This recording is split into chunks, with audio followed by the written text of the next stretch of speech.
So now what's happening is that people are kind of like emerging all over the place. There are 4 guys over there. There are 4 guys coming down the track behind us. For decades, Central American migrants have crossed from Guatemala into Mexico on their way to the United States. Now, the drugs cartels are making this journey perilous. With the different attacks that they have perpetrated, the message is don't mess with us or we'll mess with you in a very violent fashion. The cartels target migrants to extort, kidnap and kill. Los secuestran y si uno no da el dinero que ellos piden, lo matan. Y eso es el miedo mío, pero Dios nos va a ayudar. Yet every year, 300,000 Central Americans risk their lives taking this journey.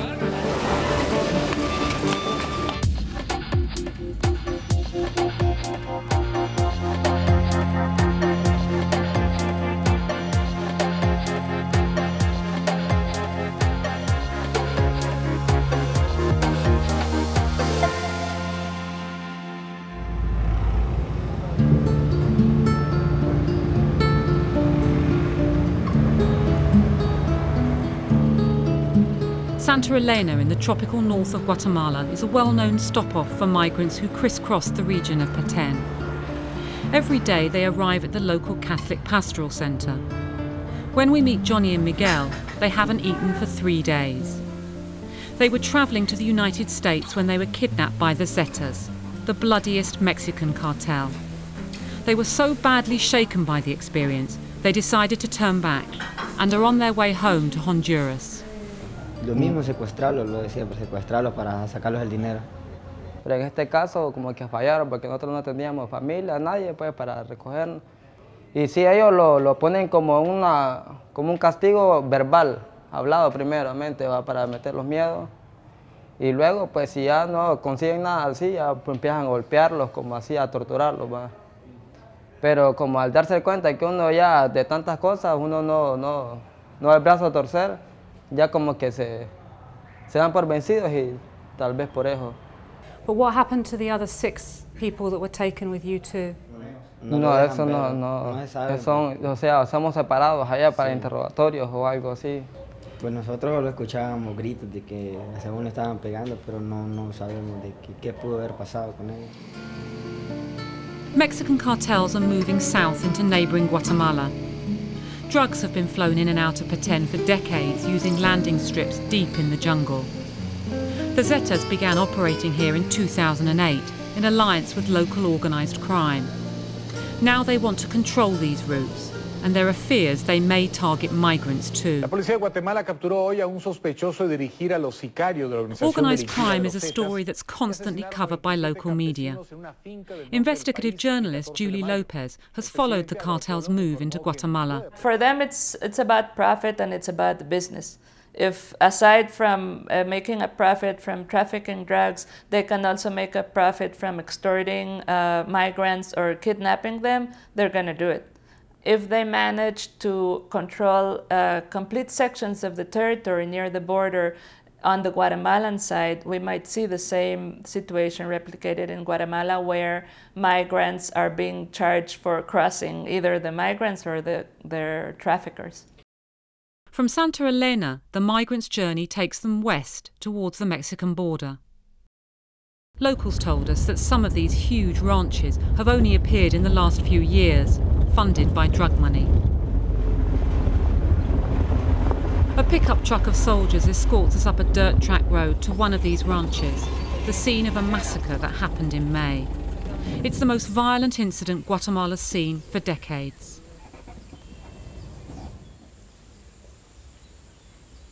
The 27 farm workers who were murdered here were tortured and decapitated. 2 survivors said a large group of men arrived at night in 4-wheel drives, looking for the owner of the ranch. He wasn't there, so his workers were killed, allegedly in revenge for an unpaid drug debt. Written in the blood of one of the victims, the message is addressed to the ranch owner and reads, "I'm going to find you, and I'm going to leave you like this." This feels like a very spooky place with only the sound of the insects and the birds. In these wooden outhouses behind me, that's where 20 of the victims' bodies were found. What happened here was targeted, extreme and very, very bloody violence. But the fear is this won't be a one-off, that the Zetas aim to control the whole of the territory of Petén and everything that moves through it, the drugs, the guns and the people. The Zetas have changed the name of the game here because they don't have any territory. They don't have it in Mexico and they don't have it here. And the only way they can conquer this territory for themselves is through violence. The message is, don't mess with us or we'll mess with you, in a very violent fashion. After the massacre, the government moved swiftly. With the help of the army, arrests were made, Guatemalans and Mexicans, and a military state of siege was put in place. Ahorita vamos a un puesto de registro de fuerzas combinadas, tanto ejército como policías, en un punto específico en Santa Ana, se llama el lugar.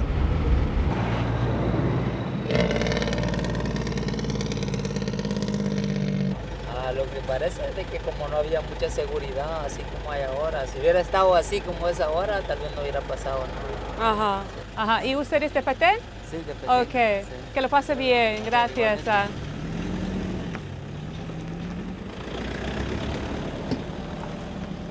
Estamos accionando operativamente contra cualquier grupo desafecto al Estado.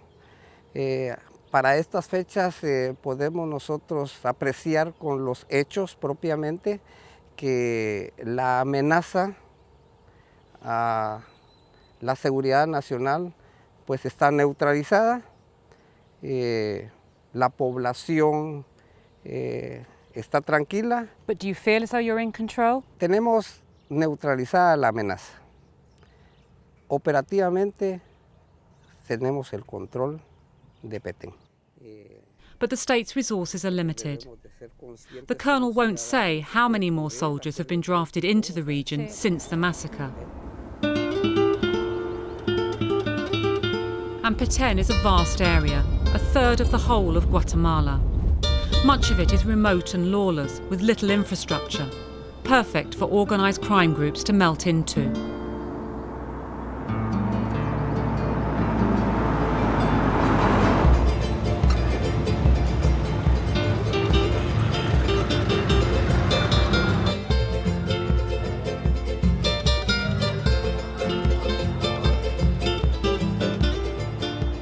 El Naranjo on the San Pedro River is a typical border town.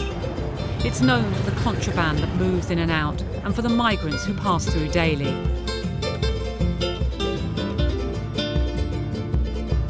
Some of them travel independently, others arrive in groups and pay thousands of dollars to traffickers to organise their entire journey into the United States. From El Naranjo, they travel by boat for 4 hours into Mexico.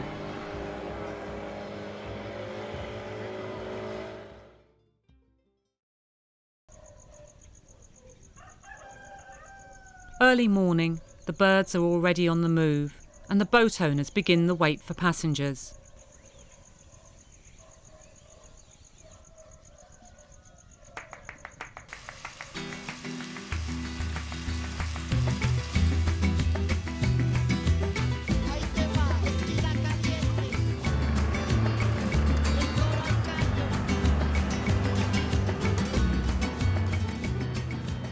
We meet Eliseo and her son for breakfast on the main street.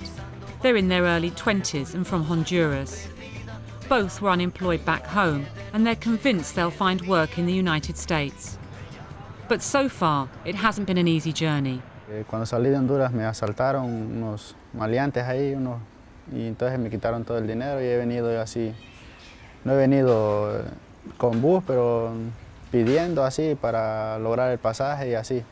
Y mi esposa me mandó 1000 lempiras y así me pude venir hasta cierta parte. Después pude pedir y así ando pidiendo yo a la gente que me dé y alimentarme también para poder comer y no morirme de hambre. And Gerson, you've left behind in Honduras a wife and a baby. What did your wife say when you said that you wanted to make this journey to the United States? Ella no le gustaba mucho que yo viniera porque dice que el camino es muy peligroso. Entonces yo le dije que si aceptaba, pues me venía.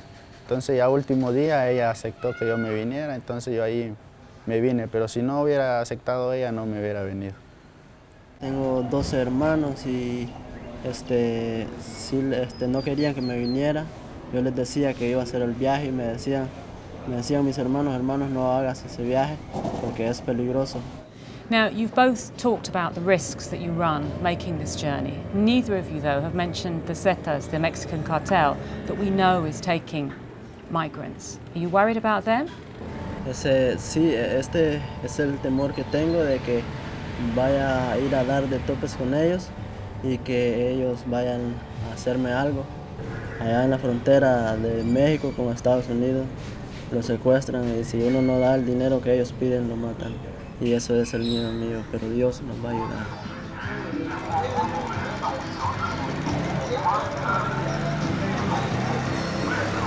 Well, the River San Pedro runs from Guatemala right the way in to Mexico across the border. It's part of the traditional route that thousands of Central American migrants take every year in their bid to get to the United States. Now, you can actually cross from this part of Guatemala into Mexico by a good road, but the risk of getting stopped by the authorities there is very high. So Eliseo and Hezon have decided to take a chance by boat. They try to organise their crossing.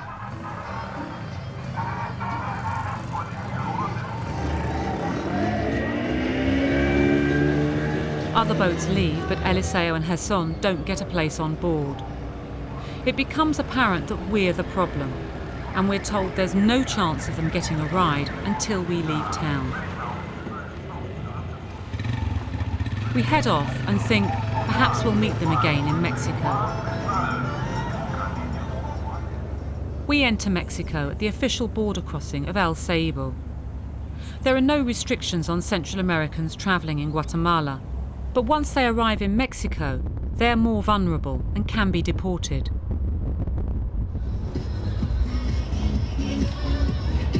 The majority of migrants head for Tenosique, a Mexican town around 60 kilometres from the border with Guatemala. From Tenosique, the migrants catch a goods train that wends its way north towards the border with the United States. Brother Tomas, a Franciscan monk, regularly drives out to the tracks to visit migrants waiting for the train. There's no fixed schedule, so people have to camp out, sometimes for days. Brother Tomas is a magnet for the migrants. So now what's happening is that people are kind of like emerging all over the place. There are 4 guys over there. There are 4 guys coming down the track behind us, and Fray Tomas is giving them directions, telling them how they can get here without hurting themselves, because it's all swamp here beside the railway track. So here they come, 4 of them. Are you friends? ¿Ustedes son amigos? Sí. So these are all Alvin's friends who have arrived, shaking hands with Brother Thomas, saying hello. Todos son amigos, ¿no? Ajá. Hola, buenos días. Hola. ¿Y ustedes eran amigos en Honduras o os conocéis aquí en el viaje? Amigos. Ajá. ¿Y qué era el paso, el viaje en Guatemala? ¿Bien o malo? Bien. Ajá. ¿No ha pasado nada? ¿A ustedes? No, nada. Nada. Muy bien, ¿eh? These are the railway tracks that run through the town of Tenosique, and Brother Thomas brought us here to meet some of the people who have been camping out, who are waiting for the train to arrive. We started off talking to Alvin and his friends, but since we've been here, various people have come out of the bushes from across the swamp. And Alvin told us that actually it's taken him 7 days, him and his friends, to get here. They were robbed of everything in Guatemala. They've now been waiting here for 3 days. They're taking it in turns to sleep to make sure that they don't actually miss the train. And what they're most worried about, he says, is that the physical danger they face getting on a moving train. As he leaves, Brother Tomas warns these young men of the dangers they face. Miren, muchachos, es mi obligación decirles que el país México ahorita está muy peligroso. He tells them Mexico is especially dangerous for them, and that organised crime groups will kidnap and kill. Brother Tomas takes us to a notorious kidnap spot where more Central Americans are waiting for the train. This is a place where migrants are often unknowingly befriended by cartel members, including the Zetas. ¿De dónde vienen ustedes? De Honduras. Then, once the train gets beyond Tenosique, they're ambushed and rounded up. Los están esperando camionetas del crimen organizado, otro tipo de personas, porque unos son los que suben al tren con ellos, otros los que los están esperando, y entonces los bajan del tren con armas. ¿Y cómo se diría la profundidad de la conexión entre las autoridades y crimen organizado? Es de distintas maneras y distintos tipos. Es desde, por ejemplo, hay agentes de migración que ellos mismos son los polleros. Gente de migración que ha llevado a los migrantes con el crimen organizado. Brother Tomas regularly makes complaints against agents from the National Institute for Migration, or INM, the body responsible for looking after and deporting illegal migrants from Mexico. He gives us this footage of a recent incident in Tabasco. This migration agent is chasing a woman. He has a machete. As people looked on, she was forced to jump in the river. She was rescued by a local boatman. The INM told us this agent has since been sacked, but so far he hasn't been charged with any offence. Earlier this year, it was reported that 200 INM agents had lost their jobs as a result of abuses. 40 were accused of serious crime. The government has responded to the catalogue of complaints against migration agents with a new law. It reforms the INM and also decriminalises the act of entering Mexico without papers.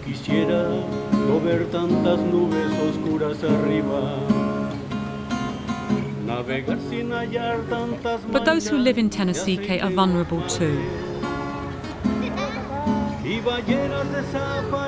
In this typical Mexican town, the shops are open, business goes on, but people are nervous.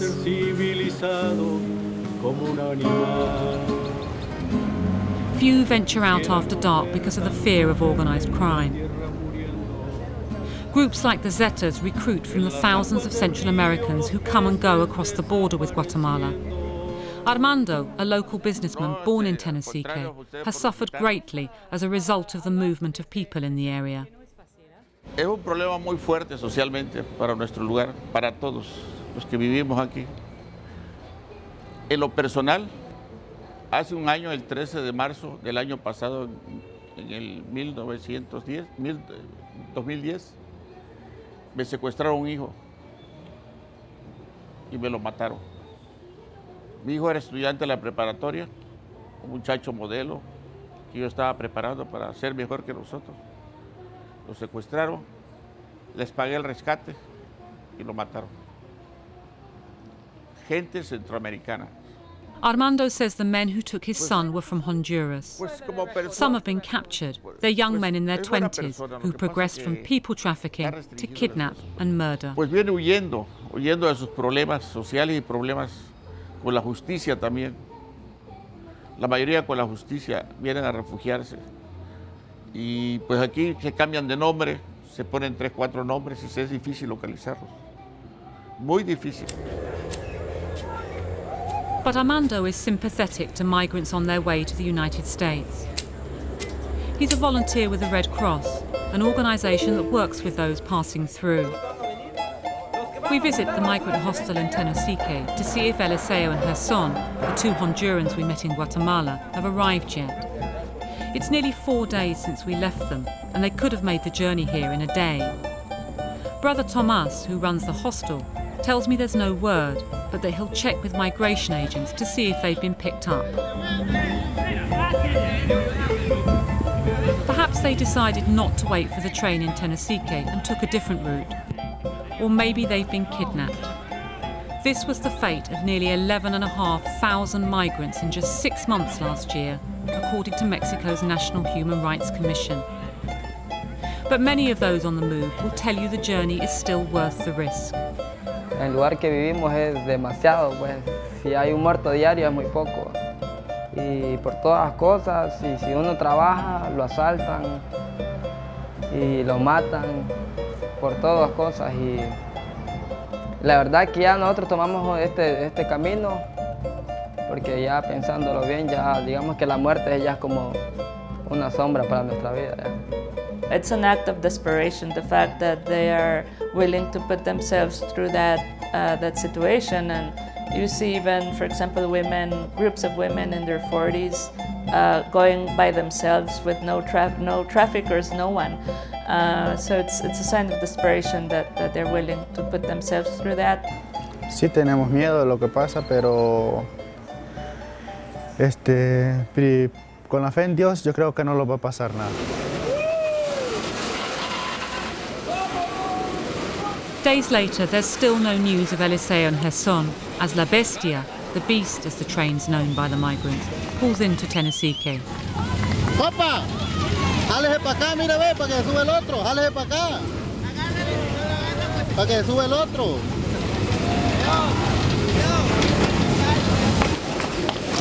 It could take these people weeks to get to the United States. That's if they make it at all, through terrain dominated by the cartels and prey to corrupt officials.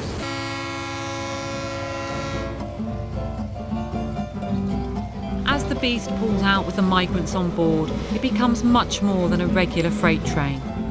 Now it carries the hopes and dreams of hundreds as they continue their desperate journey north.